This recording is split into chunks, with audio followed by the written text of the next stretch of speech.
Hello everyone, and let's dive into the unboxing and review of Magic Keyboard for iPad Pro 2018 and 2020.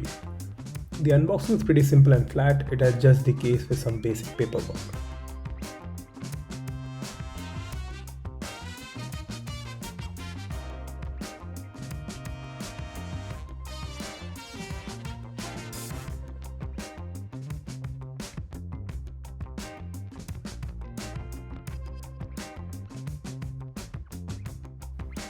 Now let's see if the Magic Keyboard really has magic in it.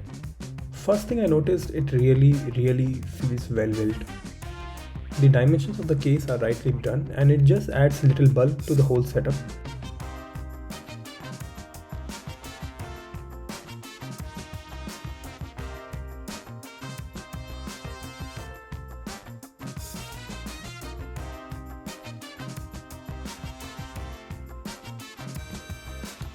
The whole setup is rock solid, especially the hinges and the magnets all around it.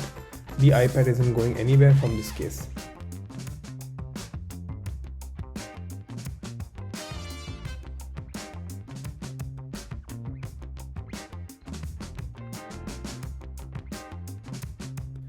Coming to the main reason one would get this Magic Keyboard, yes, the typing experience is wonderful.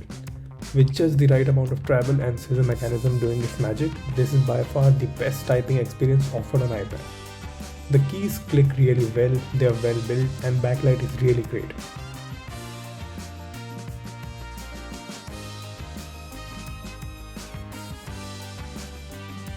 The globe key can be used as an escape key by modifying it in the settings of the keyboard.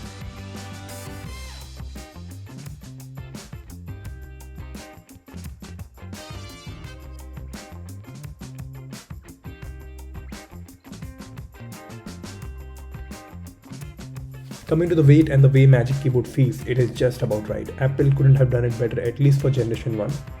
Since the time I have used it in various locations and situations, I haven't felt it is heavy, nor have I felt tired after using it for a while. As you can see, I am using this around on my sofa, on the bed, or even outside.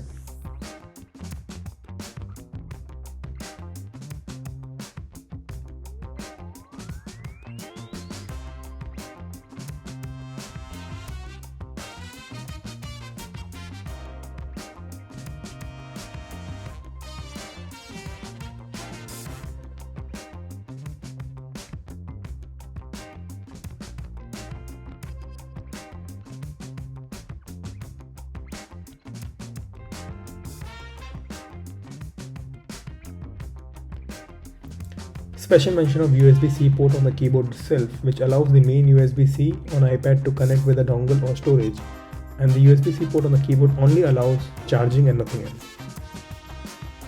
Coming to the trackpad, it isn't huge by any means if you compare it to the kind of trackpads you find on all the MacBook Pros or MacBook. The trackpad truly revolutionizes iPadOS experience. Things are faster and easier to use. You can select text faster, you can navigate easier, and overall this is just a better experience. This brings iPad closest to a laptop. I'm pretty sure the future is this.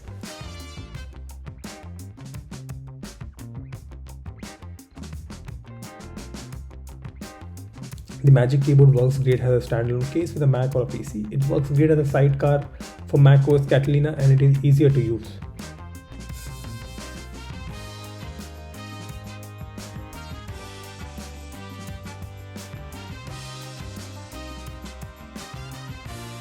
I had few of you ask me questions on Twitter regarding Magic Keyboard. I would say this is a superbly stable accessory with great typing experience. The limiting factor of the case not folding all the way to allow tablet mode where one could use Apple Pencil does bother. The mechanism of removing the iPad from the case is so smooth, you just get used to it faster than you would think. To end this review, I would say Magic Keyboard is a solid product by Apple and it makes iPad so much more fun and easy to use. Get this if you are looking for a perfect portable combination of MacBook Pro and iPad. It also works as a great case and offering typing options wherever needed. There's one thing which might bother some, especially in the start. When I started typing the letters on the topmost row, most of the time one of my fingers used to touch the edge of the iPad. But after a while, once you get used to the keyboard, it doesn't really happen. And the most important thing which bothers me is the price. Like, I get it, it's Apple's accessory, it's made by Apple and it is the best keyboard ever made by Apple. What they could have done is they could have removed the folio typing case altogether and just added this in the lineup, thus getting the pricing down probably to $250, which would have been a perfect pricing for such accessory. For me, I'm going to return this because I might update to the next iPad upgrade coming in the future, and investing money for a short time doesn't make sense right now. So that's it, folks. I hope you liked this video. If you did, do like the video and let me know your thoughts in the comments below. Until next video, keep sharing and do subscribe. It helps a lot to grow. Here is me signing off, and I look forward to the next video.